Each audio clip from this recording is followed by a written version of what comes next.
बिस्मिल्लाहिर्रहमानिर्रहीम। अस्सलाम वालेकुम दोस्तों, मैं हूं इदरीस खान। आप मेरा यूट्यूब फेसबुक पेज देख रहे हैं। माइनस इमरान खान प्रोजेक्ट नाकाम। 9 मई के क्रैकडाउन के बाद, चादर चार दीवारी के तकद्दुस के पामाल के बाद, खवातीन को घसीटने के बाद, बेगुनाह लोगों को जेलों में डालने के बाद भी इमरान खान आज भी अवाम में उतने ही मकबूल है जितने पहले थे। बल्कि इन हालात में इमरान खान साहब की मकबूलियत में मजीद इजाफा हुआ है। और जिस तरह से डर खौफ बिठाया जा रहा है, जिस तरह से लोगों को हिरासा किया जा रहा है, जिस तरह से लोगों को डराया धमकाया जा रहा है, इसका रिएक्शन जरूर आएगा। और इसका रिएक्शन कैसे आएगा? जब भी इलेक्शन हो, आज हो, 6 महीने बाद हो या साल बाद हो, इसका रिएक्शन वोट के जरिए आएगा।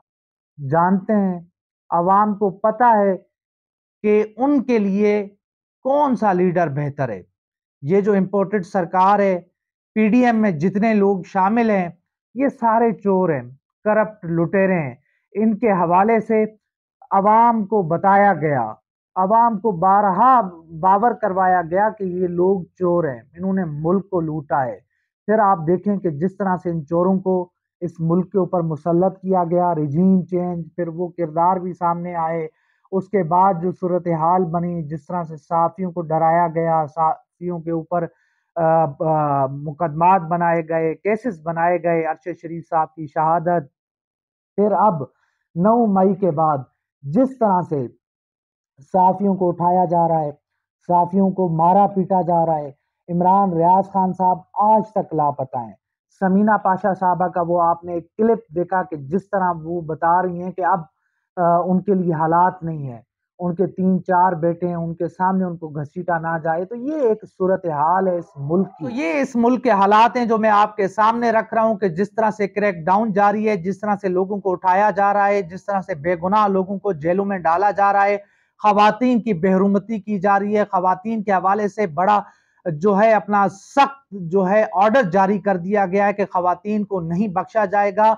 और इसके साथ साथ इमरान खान साहब की एक ऑडियो लीक हुई, उसके बाद जो है ये आवाजें आई कि इमरान खान साहब यहूदी एजेंट है, इमरान खान साहब जो है अपना काफरों के एजेंट है, इमरान खान साहब जो है मिर्जाइयों के एजेंट है, इमरान खान जो है कादियानियों के एजेंट हैं।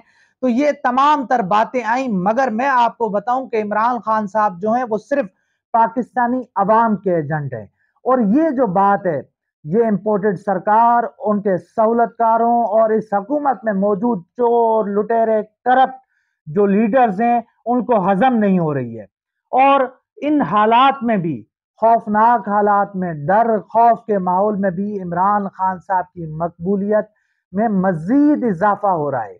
मजीद उनकी मकबूलियत जो है बढ़ रही है, कम होने के बजाय इमरान खान साहब की मकबूलियत बढ़ रही है। आप उसका सबूत क्या है? आप आज भी गली मोहल्लों में चले जाएं, आप लोगों से मिलें, आप आवाम से मिलें, तो आपको पता चलेगा कि इन तमाम हथकंडों से, इन तमाम जो है अपना हीलों बहानों से, ताकत के इस्तेमाल से इमरान खान साहब की जो अवाम के दिल में मोहब्बत है, उसको ख़त्म नहीं किया जा सकता। और इस तरह के जो है हथकंडों से इमरान खान साहब को रोका नहीं जा सकता। मसला क्या है? मसला सिर्फ ये है कि चंद लोगों की अना है, बुग़्ज़ है, हठ धर्मी है, उसी की वजह से ये मुल्क इस नहज पर पहुंचा है।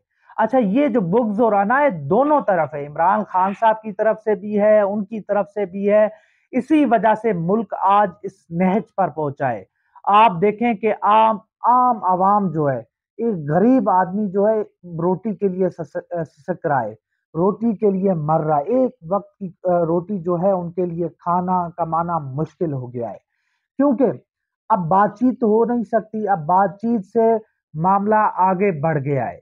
अब इनको कौन समझाए? यानी कि दो फरीक हैं, आखिर ऐसी कौन सी शख्सियत होगी, ऐसे कौन से किरदार होंगे जो इन दोनों शख्सियात को एक जो है पेज पर बिठाएंगे, एक मेज के ऊपर बिठाएंगे और बातचीत करवाएंगे। बातचीत से भी मामला आगे हो चुका है।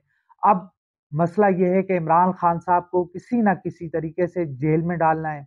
उनके घर की जो है उनको जमान पार्क نظر بندی کے حوالے سے بھی کام شروع ہو چکا ہے، مراد سعید صاحب کی گرفتاری کے حوالے سے بھی ایک پلان کے اوپر کام شروع ہو چکا ہے کہ ان کو گرفتار کرنا ہے اور جلد از جلد ان کو جو ہے جیل میں ڈالنا ہے۔ اور اس کے ساتھ ساتھ سابق آرمی چیف جنرل آصف نواز جنجوعہ کے گھر کے اوپر دھاوا بولا گیا، پنجاب پولیس نے وہاں پر ریڈ کیا، ان کے داماد، بیٹی، ان کے فیملی کے لوگوں کو جس طرح سے اٹھایا گیا، تو اس کے بعد جو سابق آرمی فوجی ہیں، سابق جو جنرلز ہیں، آفیسرز ہیں، ان کے اندر جو ایک تشویش پائی جا رہی ہے، غم، غصہ پایا جا رہا ہے۔ تو یہ وہ تمام تر صورتحال ہے جو میں آپ کے سامنے رکھ رہا ہوں کہ اس پورے ماحول کے اندر یہ ڈر، خوف تو پیدا ہو گیا، مگر عمران خان صاحب کی مقبولیت کم نہیں ہو رہی۔ عمران خان صاحب کو آج بھی عوام جو ہے چاہ رہی ہے، آج بھی عوام جو ہے ان کے گیت گا رہی ہے۔ تو اس پورے ماحول میں حل صرف ایک ہی ہے کہ الیکشن کروائے جائیں، تمام اسٹیک ہولڈرز مل بیٹھ کر معاملات کو آگے لے کر جائیں، چاہے کسی بھی طرف سے۔ جو 9 مئی کو ہوا وہ تو بہت ہی افسوسناک ہے نا، اس کے جو جتنے بھی کردار ہیں ان سارے کرداروں کو پکڑا جانا چاہیے، اور سب سے پہلے جو آئی جی پنجاب ہیں اور نگران حکومت ہے، سب سے پہلے ان کے خلاف کارروائی ہونی چاہیے کہ یہ اس دن کہاں پر تھے۔ چند 100 لوگ جو ہے آخر ان اہم جگہوں پر، اہم جو ہے سینسٹیو جگہوں پر کیسے گھسے؟ تو پولیس کہاں پر تھی، باقی جو ہے فورسز کہاں پر تھی؟ تو یہ ایک بڑا سوال ہے، اور سب سے پہلے جو ہے آئی جی پنجاب کو جو ہے قانون کے کٹہرے میں لانا ہوگا، نگران حکومت کو کٹہرے میں لانا ہوگا۔ اس کے بعد پھر آپ عام عوام ہیں، جو اس میں لوگ ملوث ہیں، جنہوں نے منصوبہ بندی کی، جنہوں نے اس پورے اپنا آپریشن کو، جس طرح سے آرمی تنصیبات کے اوپر حملے کیے گئے، جو بھی شخص اس میں ملوث ہے، ان کو قانون کے کٹہرے میں لا کر سخت سے سخت سزائیں دی جائیں، سزائیں دینی چاہیے، اور کسی کو بھی نہیں بخشنا چاہیے۔ اور دوسری طرف یہ جو حالات ہیں ملک کے، ان حالات میں بہتری لانے کے لیے تمام اسٹیک ہولڈرز کو ایک پیج پر بیٹھنا چاہیے۔ یہ ملک بھی ہمارا ہے، یہ فوج بھی ہماری ہے، یہ سیاستدان بھی ہمارے ہیں۔ تو اگلا ہفتہ بڑا انتہائی اہم ہے، اس حوالے سے بھی آپ سے بات ہوگی، تو انشاءاللہ ملتے ہیں اگلی ویڈیو میں، تب تک کے لیے اللہ حافظ۔ جاری رکھی جائے تو ہم کسی ایک فیصلے پر ایک معاہدے پر پہنچ سکتے ہیں، بٹ اس میں بھی کہ اس وقت پی ٹی آئی نے مذاکرات منقطع کر کیا آپ مذاکرات کیے ہوتے تو آج یہ حالات نہیں ہوتے۔ کیا اب آپ مذاکرات کریں گے یا کوئی مذاکرات نہیں ہے پی ٹی آئی کے ساتھ؟ کیونکہ اس کے لیے حالات ہوتے ہیں، میرا ذاتی رائے میں آج تو وقت نہیں ہے، لیکن وہ ہر چیز جو ہے اس کی الٹیمیٹ ریزولوشن جو ہے پالیٹکس میں ہوتی نیگوشیشن۔ تو یہ حالات خرابی کی طرف اس طرح پہنچے کیسے؟